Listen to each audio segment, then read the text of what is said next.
Welcome viewers to my views on news. I hope you all are doing well and keeping yourself safe and happy. Hello, Mr. Sajid, how are you? I'm fine, Mr. How are you?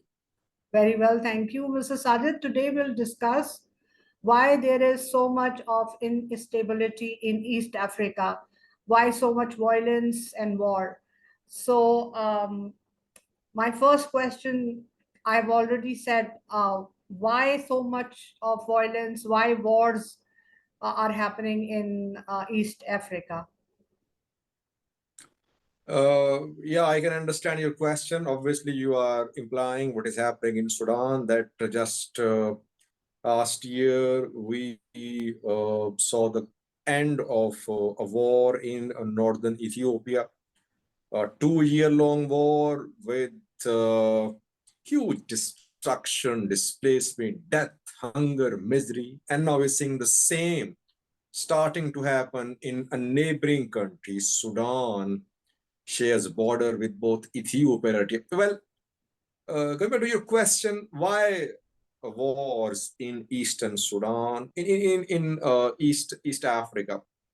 Well, the reason is that there are no institutions in these countries. Individuals make decisions. Ruling elite is hungry for power. No one is held accountable. They make decisions which cause immense devastation. You saw what happened in Ethiopia. Tens of thousands died of hunger, died in war, combat deaths, deaths of civilians.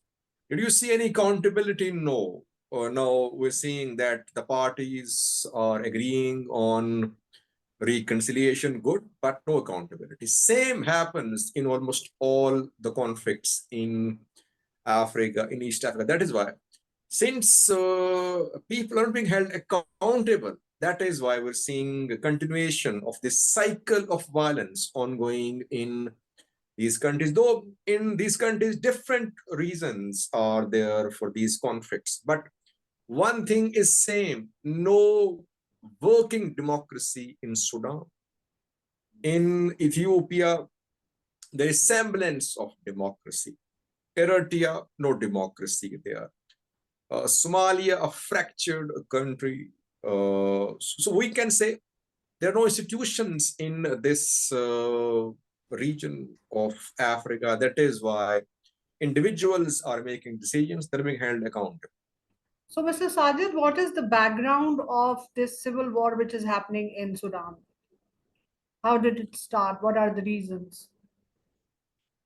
Well, before speaking on the start of war, let me appreciate Sudanese people. I think they are one of the best nations in East Africa. Why am I saying that? Because it's difficult to fight military rules across the world. Militaries, armed people risk their lives. So in Sudan, we saw that people fought.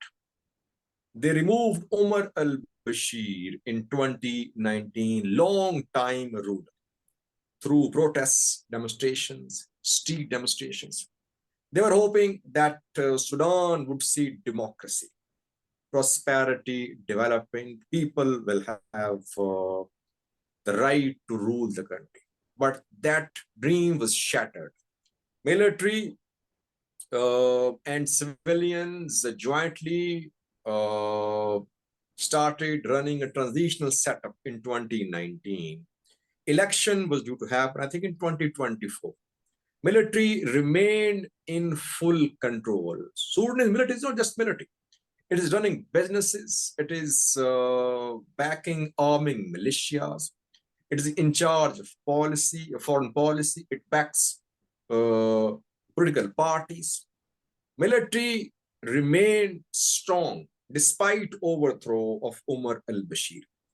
Omar al-Bashir had formed Rapid Support Force, RSF fighters, Janjaweed, the tribal fighters, to put an end to dissenting voices in Darfur.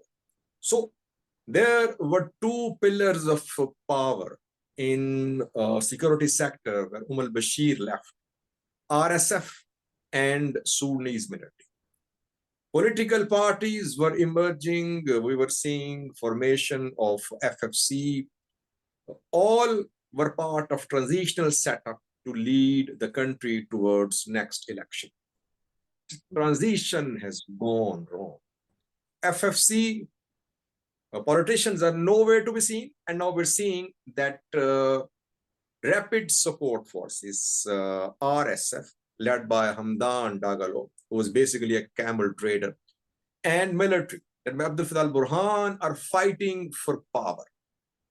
Where are Sudanese people? Suffering.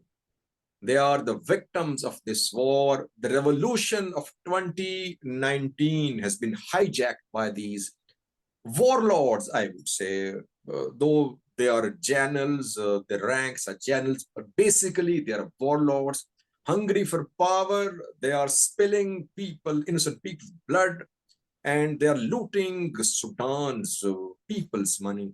That's what I can say. So basically, at the core of this crisis is hunger for power between these two security institutions. They're already powerful, by the way. RSF, the military, are very powerful in Sudan. RSF is based mainly in Darfur, Western Sudan. Military obviously has its reach in entire Sudan, but its power base is Northern Sudan. So both have unlimited powers, but they want more. So what is left for people of Sudan? I think this is the short background of this conflict. So who are the regional players of this war?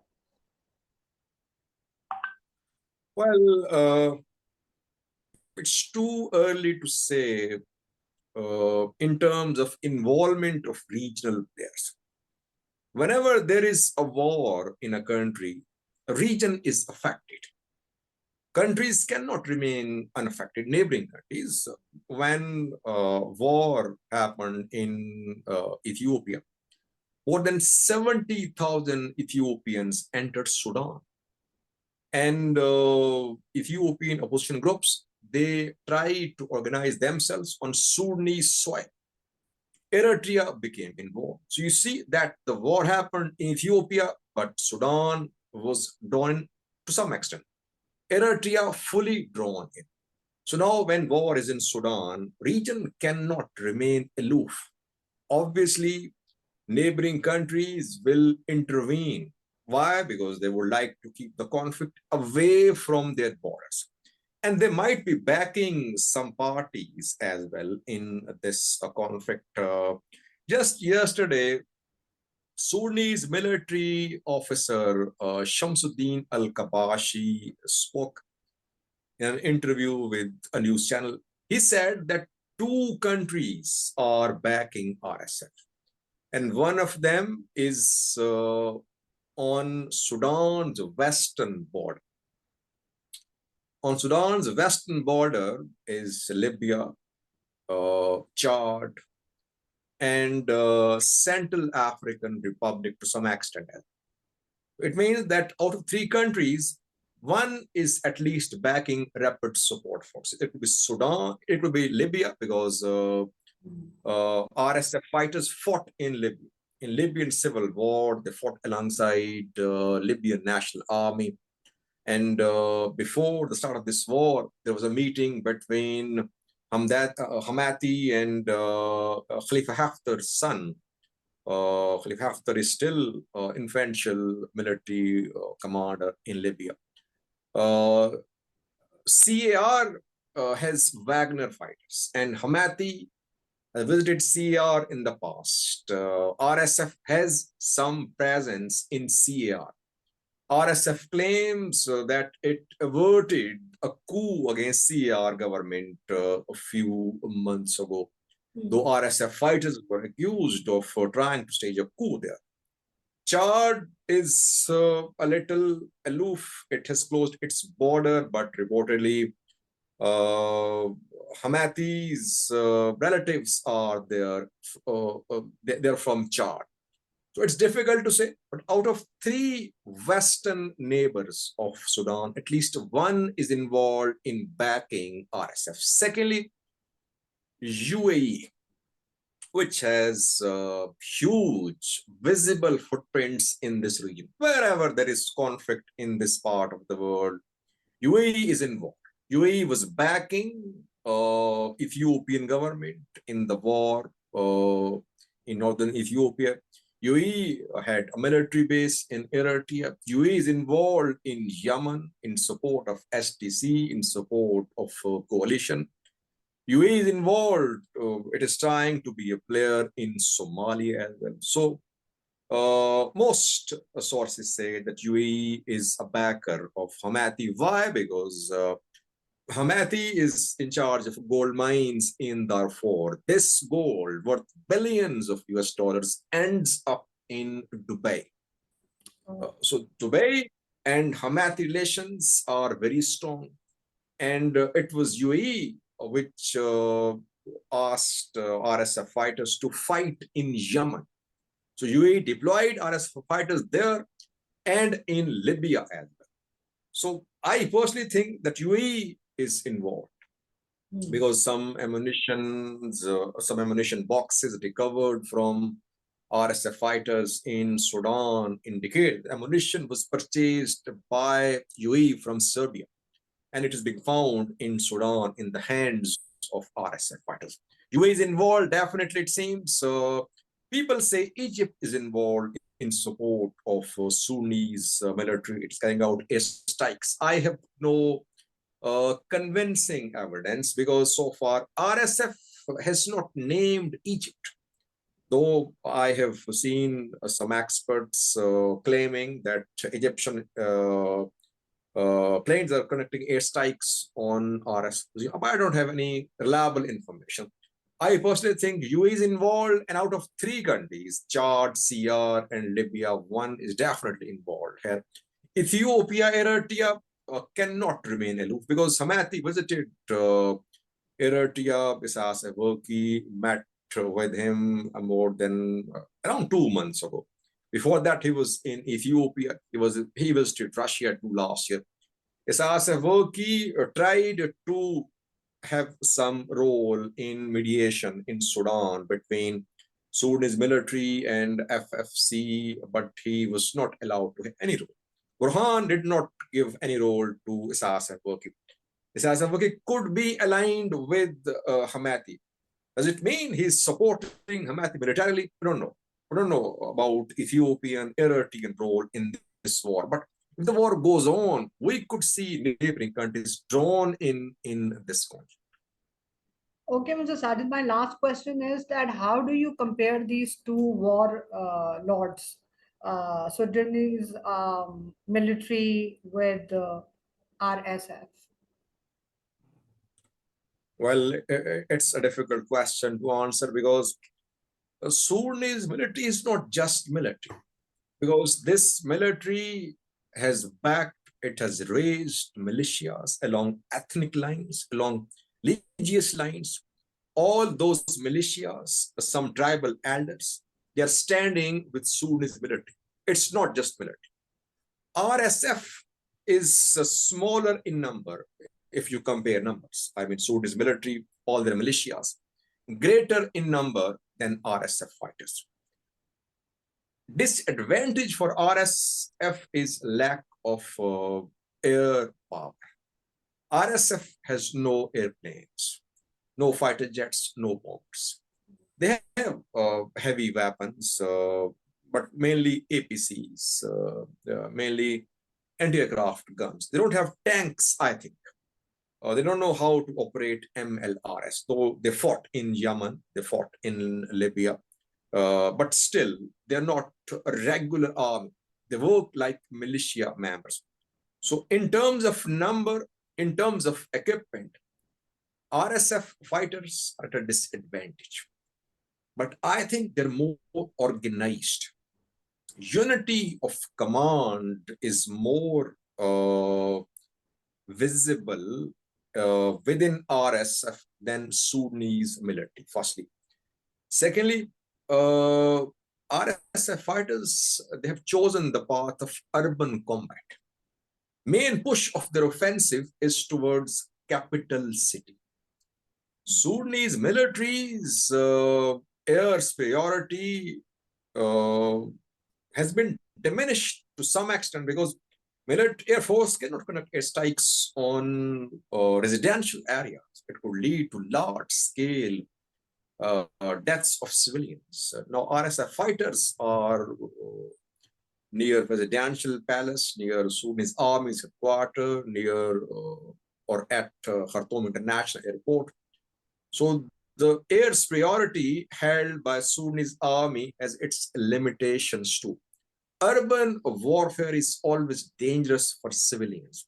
That is what RSF wants in Khartoum. That is why people are fleeing. Thousands are leaving Khartoum. At the same time, RSF will try to remain in control of its stronghold, which is Darfur, Western Sudan. It's too early to say that which side has advantage. I don't see Sudanese army or the RSF, one of them having considerable advantage over each other. I think what matters is tactics. What matters is what are the objectives of these parties, especially RSF. We cannot say that RSF is just a militia. It cannot confront Sudanese army. No, RSF is in the capital of Sudan.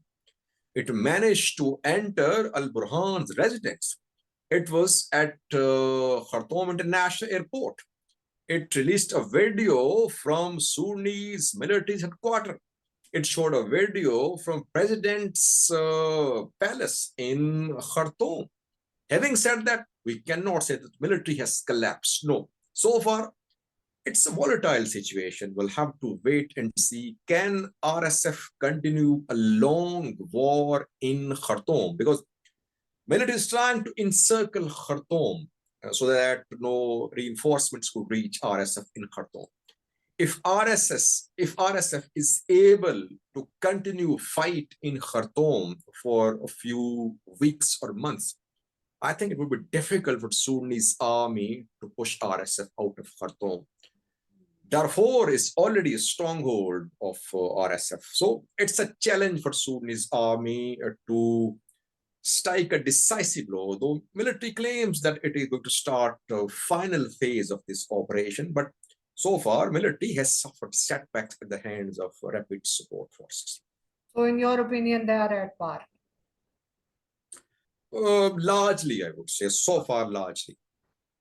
Well, thank you very much, Mr. Sajid. I just wish that this instability and violence and war ends in East Africa. People have already seen a war in Ethiopia and now in Sudan, and so many civilians are, suffering.